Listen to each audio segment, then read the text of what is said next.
Do you ever wonder why some people seem to have a clear path in life, hitting one milestone after another, while others struggle to get off the starting block? The secret lies in setting goals, but not just any goals, the right goals, and then taking relentless action to achieve them. If you've ever felt stuck or unsure about how to turn your aspirations into reality, well, this video is for you.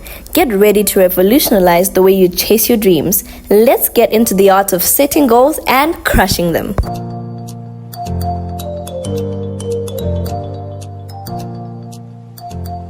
Here are the video chapters for today. Now let's get straight into it. Chapter 1, the wheel of life.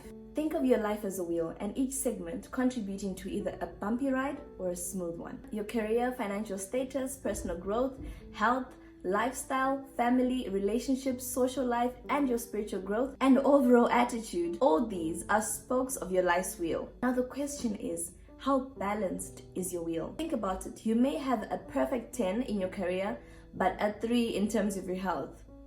Is that balanced? No, it isn't. Or you may have a 10 in terms of your relationships, but a 2 in terms of your spiritual growth. You want a wheel that is stable and rolls smoothly, not one that wobbles. So if you want to achieve your goals in this year, the first step is to evaluate each area of your life. Look at each spoke of your wheel and see in which areas you're thriving and where you're just barely surviving. Chapter 2, assess your satisfaction. Grab a pen and paper or open a new document on your laptop. Reflect deeply on each area of your life and rate it according to your level of satisfaction, and do this as honestly as possible. Don't overrate yourself where you shouldn't, and also don't underrate yourself where you really shouldn't. Be as honest as possible. The scale you should use is from 1 to 10. So this isn't just about judgment, but it's about clarity. So basically, 1 is I'm utterly dissatisfied about this area of my life and I need a change. And 10 is I'm living my best life in this area. What this exercise does is it highlights the segments of your life that need a change, and then you'll be able to set goals for improvement. Chapter 3, Brian Tracy's method. Brian Tracy, a master of productivity, teaches us that instead of looking at a goal as something that you want to achieve, look at it as something that you've already achieved.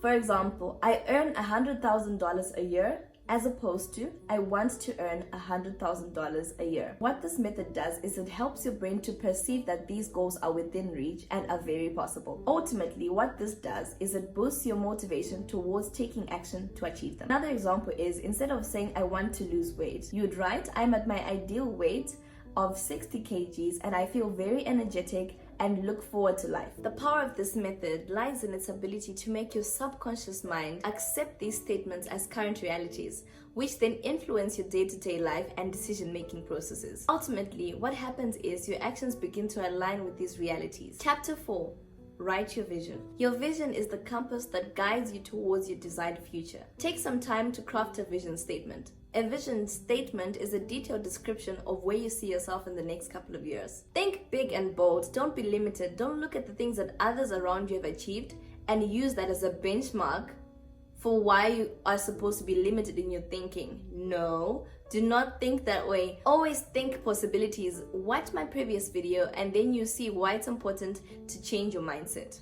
As you craft your vision statement, don't be vague. Be as clear as possible. Don't just say, for example, if you envision a life of travel, don't just write, I travel. Be specific. Possibly, you can say something in the lines of, I'm exploring 3 new countries each year, immersing myself in different cultures, and making memories that last a lifetime. That's a good vision statement. The more detailed your vision statement, the more tangible your vision becomes. Chapter 5, determine your anti-vision. Just as important as it is to know what it is that you want from life, it's equally important to know what you don't want. Sometimes knowing what you want may be difficult, but knowing what you don't want may be a good starting point. That situation that you don't want is your anti-vision. Write down the scenario that you're trying to avoid.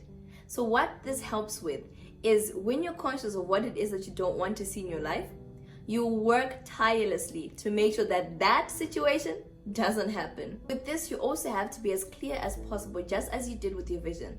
For example, you may write something in the lines of, I am not stuck in a job that drains my energy. Instead, I pursue work that fulfills and excites me. And that's a good anti-vision. Your anti-vision serves as a stark reminder to steer away from any habit, any action that may lead you towards that scenario that you do not want to end up in. Chapter 6, SMART goals. Now, let's turn those aspirations into SMART goals. What are SMART goals? Well, basically, these are goals that are specific, measurable, achievable, realistic, and time-bound. Instead of saying, I want to lose weight, you may say, I want to lose 15 kgs by the end of the next 3 months.